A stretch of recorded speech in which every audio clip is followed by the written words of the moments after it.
In this video, I'm gonna break down my approach to lighting for interview setups. I enjoy lighting interviews because it gives me an opportunity to be really intentional with how I place and use lights. You may want some images to look very moody with high contrast, whereas you might want others to feel less moody or more warm. I use the same approach each time that I'm lighting an interview, and then I'll make changes based on the location or the context of the video. What I really love about being a video business owner and filmmaker is that I'm constantly presented with an opportunity to learn and grow more. My hope is that you'll find what I'm sharing today helpful, and I don't think that my approach to lighting is the right way, but it's just the way that works for me. All right, so on the screen right now are some frames from a shoot I did just a few days ago, and I think this is a good representation of what my interview setups have come to look like. All right, so I have two different camera angles to show you. This is from the A cam here, and this shot here is from the B cam. I shot this interview using the Sony FX3 as the main A cam and the Sony a7S III as my B cam. And for the lenses, I used DZO Films Vespid Primes. This is a look at the wide shot with our second interviewee of the day. And there are a few things that went into how I chose the composition and framing for the shot, and that played an important role into how I set up the lights. So the first question I asked myself is, where is the light coming from? And obviously we've got these large windows over here on the left, and notice that we also have some right here. So we have some off-camera left fairly close to our subject. Now, once I identified where the light was going to be coming from, I also knew that the sun was actually going to be shining right here. So we would be getting some hard light that was coming through here. Now, the first decision that I made is it was a very cloudy morning and the sun was kind of in and out of the clouds, which changed the exposure quite a bit. And what I did to help this is I placed a Nanlux 1200 outside of the window, simply just on a reflector dish, and I put that on full blast, shining into the room.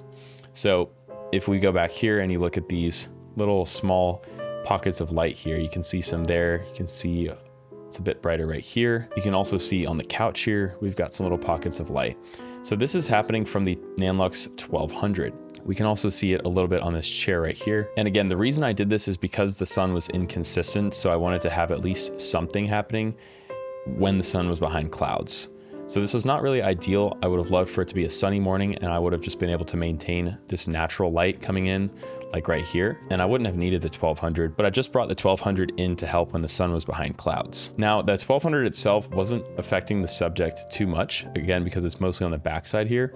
So the next thing I did was I decided to set up my key light. And my key light in this case was a Nanlite Forza 500. We can take a look at the diagram here.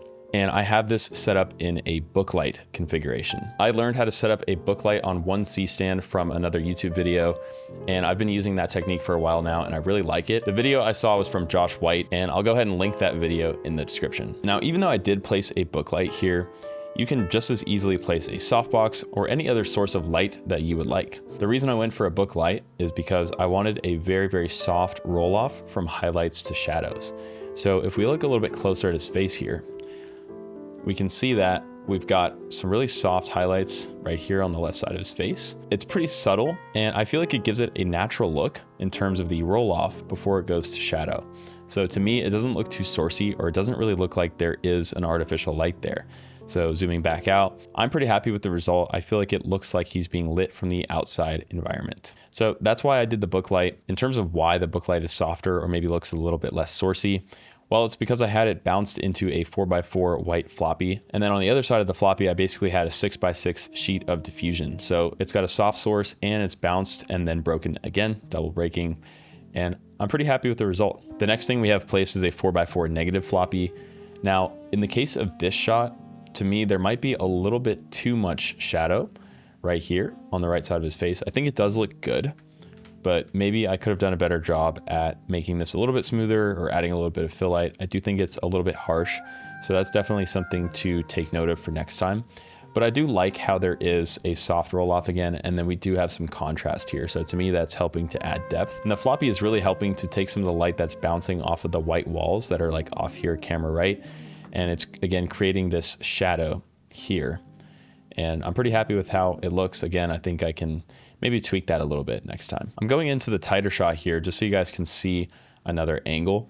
So here we can see more of the hard light. Now, some of this is from the actual sun, and then some of this is from the 1200D that's out there. So it's kind of a mix of both. The 1200D again is a daylight Kelvin, so it's just helping to add a little bit more texture or spots in the background like here. And the final artificial light that we were using in this setup was a hair light. So what I did with the hair light is I matched it to the overhead lights, which was more of a tungsten. It was probably around 4,000 Kelvin. And this one's actually pretty subtle. I remember turning down the intensity a few times because I didn't like it when it was very bright. But if you look at the very top of his hair right here, you can see that little warm colored light. And so what this is doing is it's helping to create a little bit of color contrast. And it's also helping to separate him from the background a little bit. You can see the light here a little bit too. Again, it's very subtle. It's like almost hard to tell that there's even light there, but I do think this was a good choice. And we used a Nanlite Pavo Tube 15X, I believe. And that was just on a gobo arm on a C-stand coming up this way here. And then here's a look at the other wide shot. Now in this shot, there was more sun that was peeking through the clouds, which I think actually helps the shot look a little nicer. Again, this was something that was hard to control for, especially since it was just me and an assistant. I didn't have a full, grip truck to rig multiple high output lights outside or anything like that. But I am happy with how this looks. I think it looks pretty good. Another thing to notice here is that he actually is getting a little bit of hard light here on his arm. And again, this is just from the natural sunlight that's coming in. I'm pretty happy with how that looks. I very much like the blend of sort of this hard light here mixed with this soft light. And we can see a little bit of that Rembrandt light here as well. I think what helps with this lighting setup is it's very much motivated by these windows. It's very obvious where the light should be coming from in the viewer's eyes. And that's really how I base all of my lighting setups now. If I don't have an opportunity to motivate the light from some large source like a window or something like that, then I'll kind of just do the next best thing, whether that is ambient lights in the room that I'm in or any starting point really. I like to look at where's the light coming from and then how do I enhance that with my artificial sources. One other thing to note here, if we look at his glasses, we can actually see the floppy in there in the reflection. I did notice this while I was filming, but also because it's such a big soft source, I don't think it's particularly distracting. So I'm actually okay with how that looks. Well, that's all I've got for today. If you've made it to the end, I really appreciate you watching. Feel free to subscribe to the channel if you'd like to see more filmmaking tutorials like these.